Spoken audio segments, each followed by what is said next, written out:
লিখাৰ কাৰণে মোৰ দেউতাৰ আঙুলিবিলাক কাটি পেলাইছিল। জ্বলন্ত চিগাৰেটেৰে দেউতাৰ গাল পুৰি পেলাইছিল।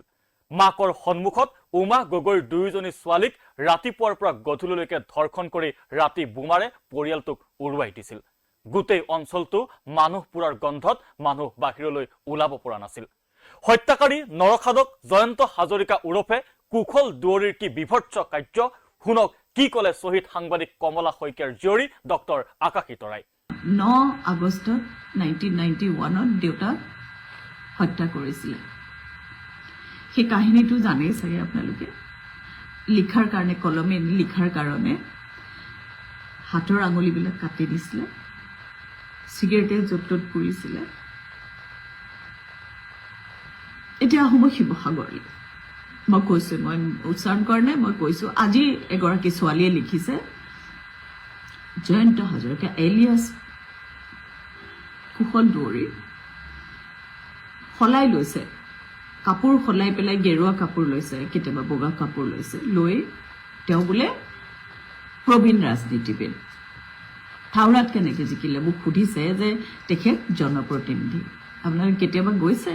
মোৰ বহুত মানুহ আছে, মানুহবিলাকে কয় বন্দুক লৈ বেলট পেপাৰ গোটেইটো আনি সাংবাদিকবিলাকৰ মূৰত বন্দুক থৈ থৈ এতিয়াও সেই অঞ্চলৰ পৰা কোনো সাংবাদিক নাই যি ভয় নকৰে, কাৰণ মাৰিয়েই দিয়ে। আপোনালোকে জীৱনত ক্ৰিকেট চাইছে? ক্ৰিকেটত যেতিয়া শচীন তেণ্ডুলকাৰ বা পাকিস্তানৰ এগেইনষ্টত খেলে কয় যে আমি পৰাস্ত কৰিম, হয় নহয়? শব্দ ভাল যে আমি পৰাস্ত কৰিম, আমি হৰুৱাম, আমিয়ে জিকিম। কিন্তু এই মানুহজনে কি কৈছে? মই হত্যা কৰিম। কাক? তেওঁ অপনেণ্টক হত্যা কৰিম মই। তিনিজনী উমা গগৈ পৰিয়ালৰ দুজনী ছোৱালী মাকৰ আগত ৰাতিপুৱাৰ পৰা গধূলিলৈকে ধৰ্ষণ কৰিছে। আপোনালোকৰ ঘৰত কাৰো চাগে হোৱা নাই এনেকুৱা? তাৰপিছত গোটেই পৰিয়ালটোক বোম দি উৰাই দিছে। গোটেই গাঁওখনৰ গোন্ধ, মৰা পোৰা মাংসৰ গোন্ধ। 9 আগষ্ট 1991 চনত জয়ন্ত হাজৰিকা ওৰফে কুশল দুৱৰীয়ে কেৱল লিখাৰ বাবে হাতৰ আঙুলি কাটি পেলাইছিল সাংবাদিক কমলা শইকীয়াৰ। শৰীৰত লগাই দিছিল জ্বলন্ত চিগাৰেট। কোনোবাই গুণ্ডা বুলি কোৱাৰ বাবেই কলিজা উলিয়াই নিছিল হত্যাকাৰী জয়ন্ত হাজৰিকা ওৰফে কুশল দুৱৰীয়ে, যি এইবাৰ শিৱসাগৰ সমষ্টিৰ বিজেপি দলৰ প্ৰাৰ্থী। শুনক কুশল দুৱৰীৰ এই হত্যাকাণ্ডৰ কি লোমহৰ্ষক বৰ্ণনা দিলে ডক্টৰ আকাশী তৰা শইকীয়াই।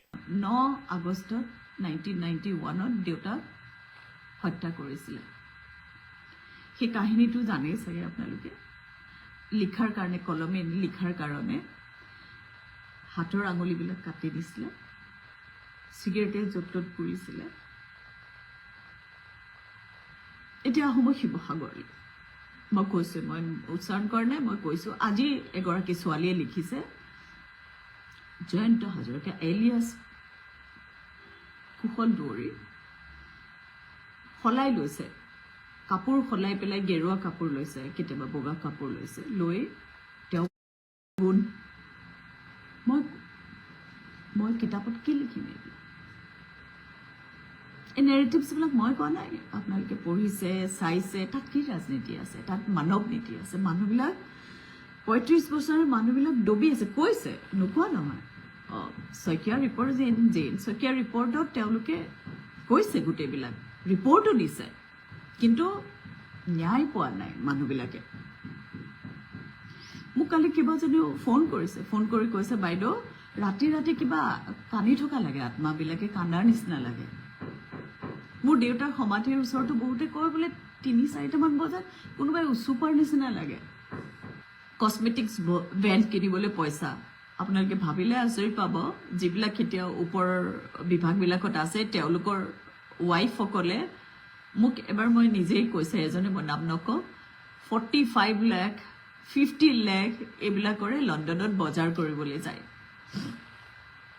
আপুনি জানে, আপোনালোকে সকলোৱে জানে মই লিটাৰেচাৰটোত কিমান ভাল। সৰুৰ পৰা কটনত মই বেষ্ট কটনিয়ান আছিলোঁ। তাৰপিছত লিটাৰেচাৰ চবেই কয় যে আকাশী ভাল লিখা, ভাল লিখা, ভাল লিখা। মই কেতিয়াবা ভাবোঁ যে দেশৰ প্ৰতিনিধিত্ব কৰিম আৰু ক'ৰবাত ধুনীয়াকৈ ক'ম, মই গৌৰৱ আনিম। নাই, আপুনি জয়পুৰ লিটাৰেৰী ফেষ্টিভেলত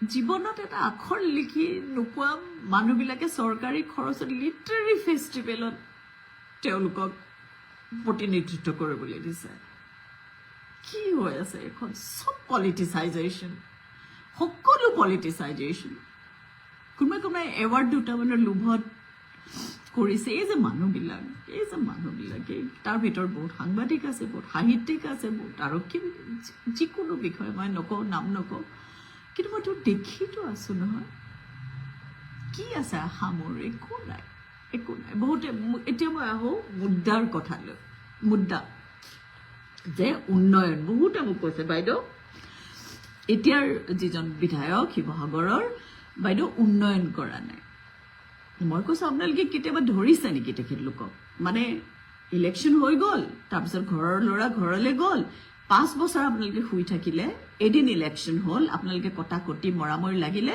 আৰু যিসকল বিধায়ক তেওঁলোকে ধুনীয়াকৈ খাই বৈ ধুনীয়াকৈ থাকিলে তেওঁলোকৰ অনুদান আহিলে আপোনালোকে ধৰিলে নে নাই ধৰিব লাগে যিজন বিধায়কৰ কথা কৈছে তেওঁ আপোনাক কথা শুনিব আপোনাক কিবা চুৰি ঘুপি দিব নেকি এই যে কাহিনীটো মই কৈছোঁ যে এজন মানুহ সুধিলে যে ঐ মই শুনিছোঁহে মই কৈছোঁ যে আমুক আমুক কেনেকুৱা ক'লে হে মস্ত গুণ্ডা তাক পেটত খুচি ঘুকুটি ওলাই আৰু এজনক কলিজাটো ওলাই এনেকৈ চাইছে নৃশংস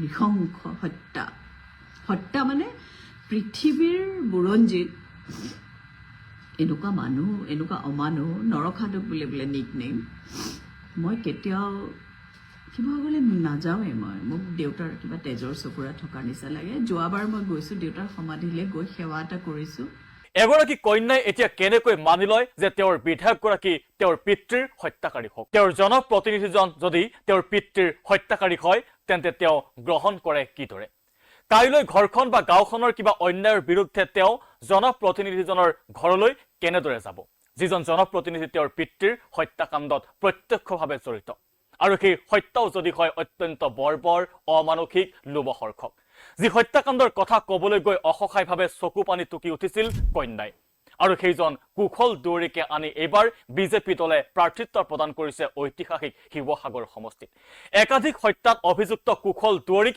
শিৱসাগৰৰ বিধায়ক পাতিব খুজিছে বিজেপি দলে কমলা শইকীয়াৰ কন্যাই এতিয়া কি হতেৰে মানি লয় পিতৃৰ হত্যাকাৰীক এজন জনপ্ৰতিনিধি হিচাপে এজন সন্ত্ৰাসবাদী হিচাপে পৰিচিত ব্যক্তিয়ে চোলাটো সলোৱাৰ পাছতেই তেওঁ দেশপ্ৰেমিক হৈ পৰিব পাৰেনে তেওঁ জনতাৰ প্ৰতিনিধি হৈ পৰিব পাৰেনে এটা মানুহ কিমান নৰখাদক বিভৎস হ'ব পাৰে পৃথিৱীৰ ইতিহাসত এনে নৰখাদকৰ উদাহৰণ আৰু আছেনে